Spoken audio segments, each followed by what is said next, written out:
Many of you will recognise this as being the Warsop Main Colliery, or the former Warsop Main Colliery. By God, does it look better now than it did 30-40 years ago, this area, when you wouldn't have seen anything green here. It was just all the slag heaps and all the remnants that have been dug out from underground. Thankfully, that's long since in the past now. I don't care what anybody says, we're better off, and the people that worked in the pits are better off without that trade. But look what that trade has left us. Marvellous habitats for insects, wildflowers and flies. These are great sites if ever you get the chance to survey one, or indeed use one or have one as your local patch. You will turn a lot of stuff up, even birds. You'll get a lot of birds going through, and work on birds in Nottinghamshire at many former pit top sites has been a revelation. At least it was 20 or so years ago. But invertebrates can be found here in their hundreds. Any former pit top will have a fabulous species range, but one species that won't occur here, and yet it, to all intents and purposes could, is one that I'm hoping to show you today.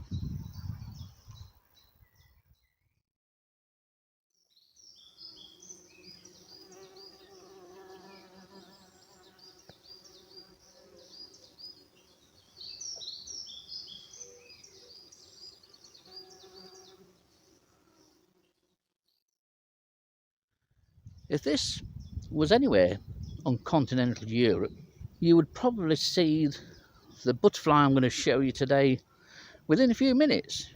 And it's a large butterfly. A butterfly which does occur in the UK, but is restricted to just one part of the UK, to Norfolk. I'm talking, of course, of the swallowtail butterfly, a quite magnificent insect.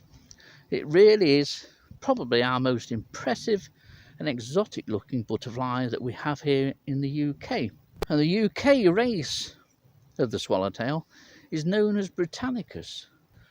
What you're looking at now is an example of the European race, the Gorganus race, freely available from Lepidoptera suppliers.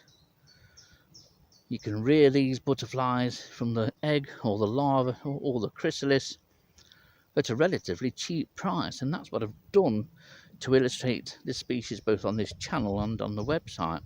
The big difference between Britannicus and Gorganus is the fact that the continental form, Gorganus, will fly and inhabit pretty much any area of rough grassland as long as it's flower rich and the food plants occur. The reason that I've brought one here to try and film is because this represents the exact kind of habitat that you would see it anywhere in the continent. It really is one of our most marvellous butterflies. It's a shame that the Britannicus race is restricted to the Norfolk Broads, and it's a surprise that the continental race, the European race, Gorganus, doesn't occur here, because it does have migratory tendencies and has turned up in the UK in the past, and it has reached Nottinghamshire, although the records were doubted even well over 100 years ago. On the continent, this butterfly occurs widely in any type of habitat. I've seen it in Switzerland and seen it commonly in Mallorca, and it breeds and lays on even the dirtiest of waste ground. It's just a marvellous thing though, isn't it? Absolutely incredible, and I'm very lucky that this one has settled. It will be caught after I've filmed this video,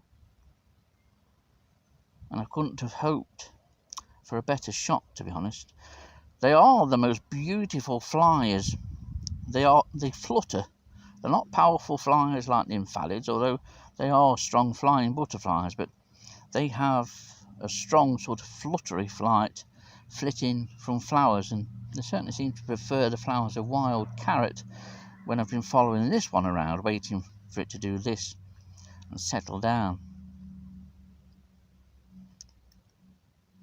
Oh, to see these butterflies flying about in Nottinghamshire or anywhere else in the UK. quite remarkable. The yellow is a beautiful pale lemon yellow, absolutely super. And the markings, although generally black, are delicately peppered with lemon yellow scales. And then in the borders on the hind wings, those lemon yellow scales become a beautiful azure blue. And then of course, tucked right in the centre are two red spots. Beautiful. It couldn't have been designed any better, this butterfly.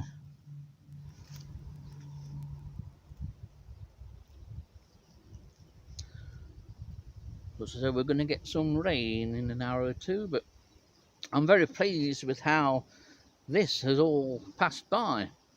I bought 4 swallowtails up that have hatched over the last couple of days, with the intention of at least getting some footage of one of them, but I'm going back with 4 swallowtails. The first butterfly and only butterfly I took out of the cage proved to be so at ease and relaxed here. It flew all around the area that you can see, even right up to the back, but it was easy to follow and just behaved perfectly naturally. So I'm very, very pleased with the outcome of that. I don't go out and release butterflies, never have done. And so 4 are going back. Maybe they'll breed and we'll get to repeat the process again next year. What a beautiful butterfly it is. I'd forgotten just how nice a fly it is. As I've said before, I think it typifies the actual flight that people imagine a butterfly to have. Not of this aggressive race pasture behaviour of species like the purple emperor and other nymphalids. In fact, I would say that the swallowtail, be it the European race or the British subspecies, probably has a good deal more class than any nymphalid.